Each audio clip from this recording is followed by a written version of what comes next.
Hi, John McElroy here, talking all things automotive. Today we're going to talk about the K4, a new car that's been added to the Kia lineup. And young Kim here is going to explain what this car is all about. Okay. And this replaces the Forte, right? This does replace the Forte. It don't look like no Forte to me. This is dramatically different. So the K4 is our all-new compact sedan.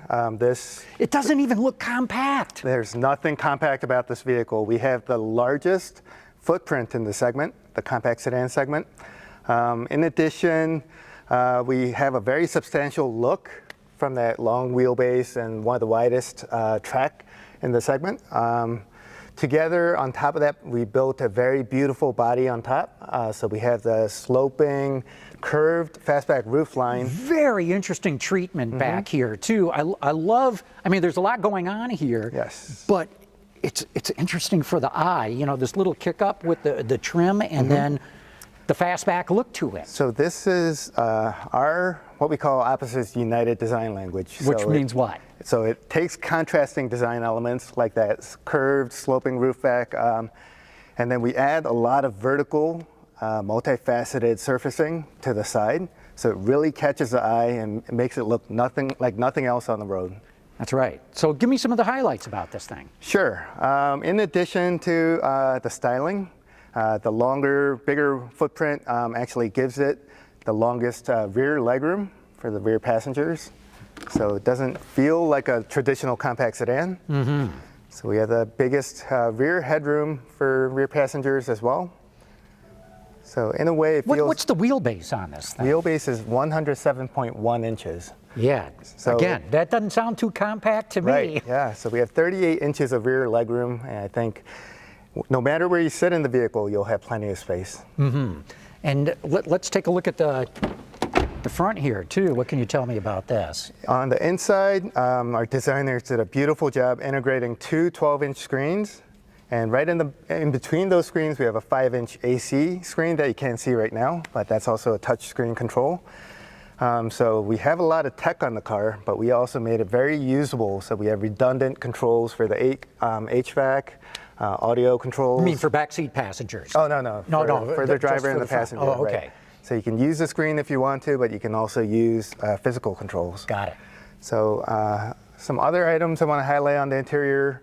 For this segment, most of the cars you find only have plain gray, black, maybe the occasional beige interior.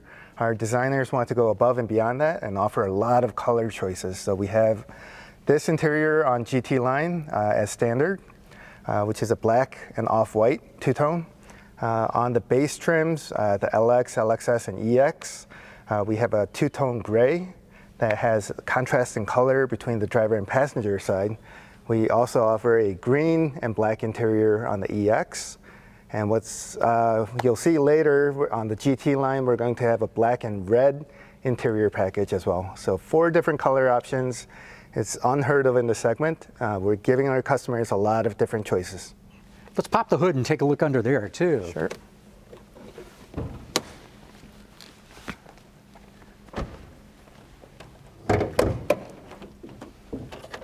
Okay, so tell me what you got under the hood. So this particular model that you're looking at today, this is a GT Line Turbo. So this has a 1.6 turbo engine paired with the 8-speed automatic with a torque converter. This is 190 horsepower and 195 pound-feet of torque. This is one of the most powerful options in the segment.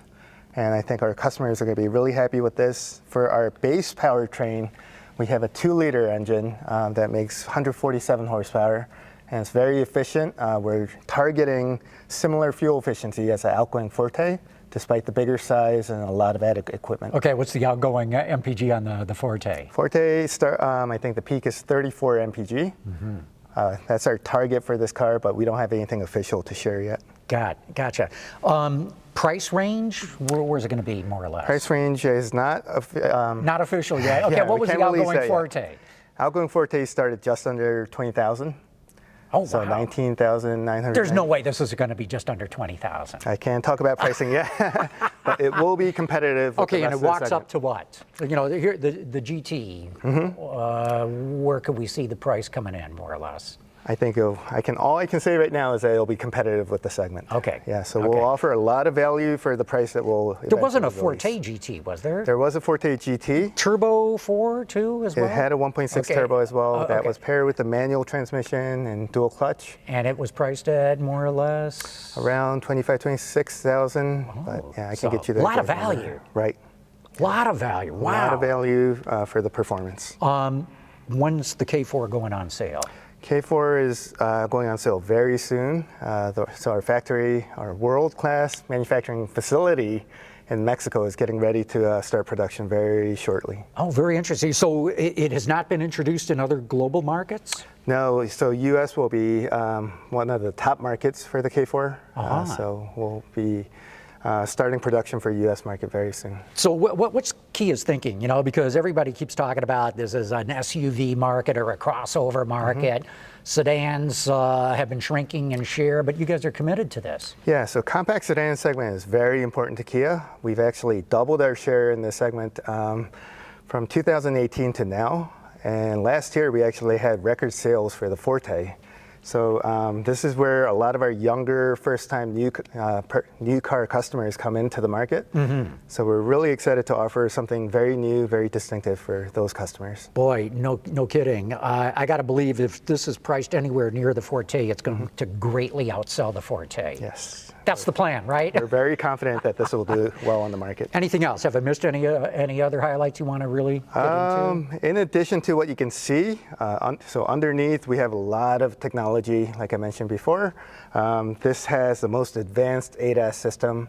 So behind these beautiful headlights, there is actually available front corner radar. That's unheard of in the segment, so that helps with lane change assist, evasive steering assist for emergency situations. What do you mean evasive steering? You mean the steering will actually... It will avoid accidents if it sees something in the lane where the car has to move over. So it's very... Is this the first in the... I've not heard of any of this in production. We offer it on other vehicles and other Kia vehicles as well. In the U.S.? Yes. Really? I haven't heard of this before. Yeah. Good thing I'm talking to you. Yep. There's other features as well that are uncommon in this segment, right? So we have the 360 cameras. So we have cameras here and on the sides, so you can get a 360 view inside. In addition to that, we offer 360 parking sensors, so not just on the front and rear. We also have parking sensors on the side of the vehicle.